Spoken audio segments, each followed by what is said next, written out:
What's up guys, it's the H2O Bro. Welcome back to my channel. Today I'm going to show you how to change your filters on your AQC reverse osmosis system. Now if you've watched my other video on how to change the filters on your AC30, it's pretty similar. As far as the steps go, this one is actually going to be a bit easier. So first thing we're going to do is turn off the valve to the tank, and then also turn off the feed valve here. Next, you're going to grab a towel, put it underneath the filters, and just keep in mind how they are oriented. You have to go from darkest to lightest is the easiest way to put it. Your sediment, your carbon, and your membrane. Mineral filter at the end is extra. You may or may not have that one. It's okay. That one gets replaced every 3 years roughly, and the membrane is every 3 to 5 years. So today we're going to be changing the post, the sediment, and the carbon block. So now that you have everything turned off, the tank and the feed, you can literally just twist this guy off here.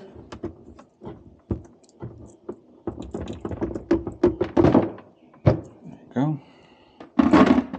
And then we'll twist the middle one, which is the carbon block filter.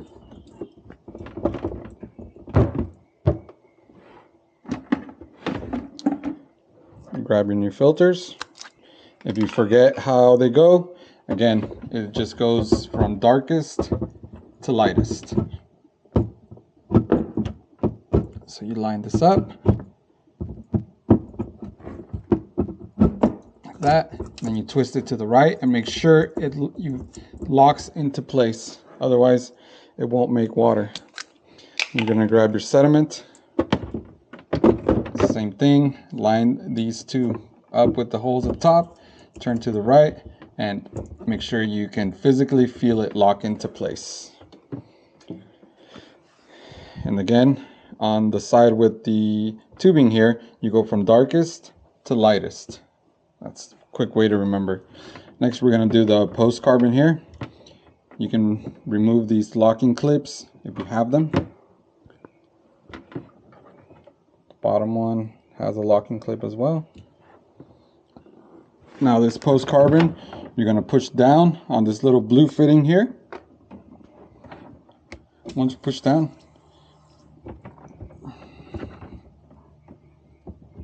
okay, there's water coming out of that, so that means this tank is not turned off properly. Yeah, about right there. Let's see.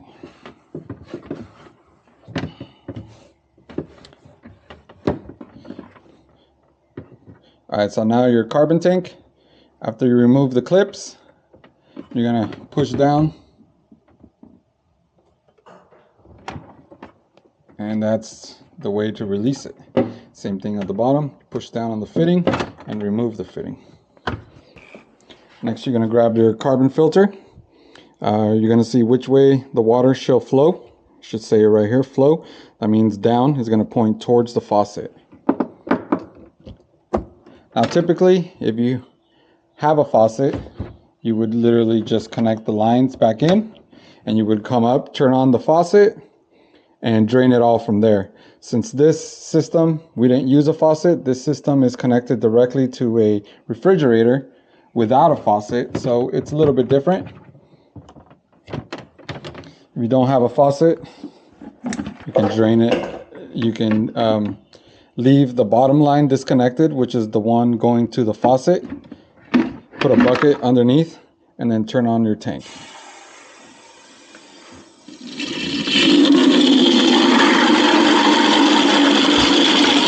Now like this, you're gonna flush the new filters and you're gonna flush this post carbon filter here. And you're gonna do this until the tank is completely empty. That means the water will stop coming out of here. So if your bucket is filling up, you can turn off the tank like that.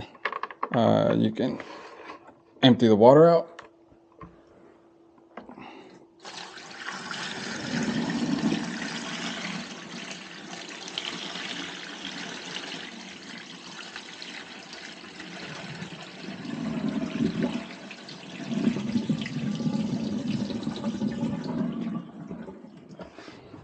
Okay, and you bring your faucet again, turn on the tank,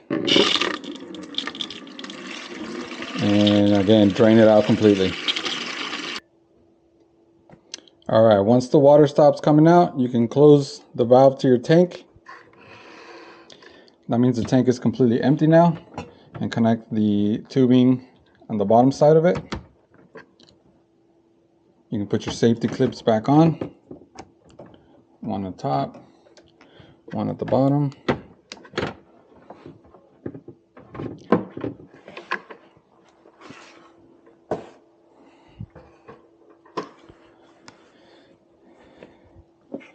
Now, after everything is done here,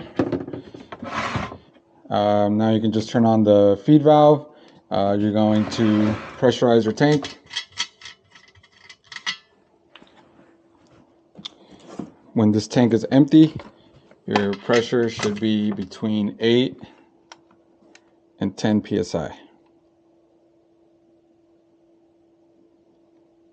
So there we go, 9 psi with the tank empty. Now you're just going to turn on your feed valve here, and then you'll turn on the valve for the tank, and you're good to go. Just real quick, remember guys, the only reason I drained it from the filter here was because there is no faucet installed. If there was a faucet, you would just hook up your line, turn on your faucet up here, and drain it from your faucet. Real quick note, this is your leak detector. Make sure you do not get it wet when you're servicing your unit, because otherwise you're going to have to replace the sponge that's there. And that's it. Thanks for watching guys. Hope this was easy. I hope I saved you a $200 service call. In return, all I ask is that you hit the subscribe button and help me out. Thanks.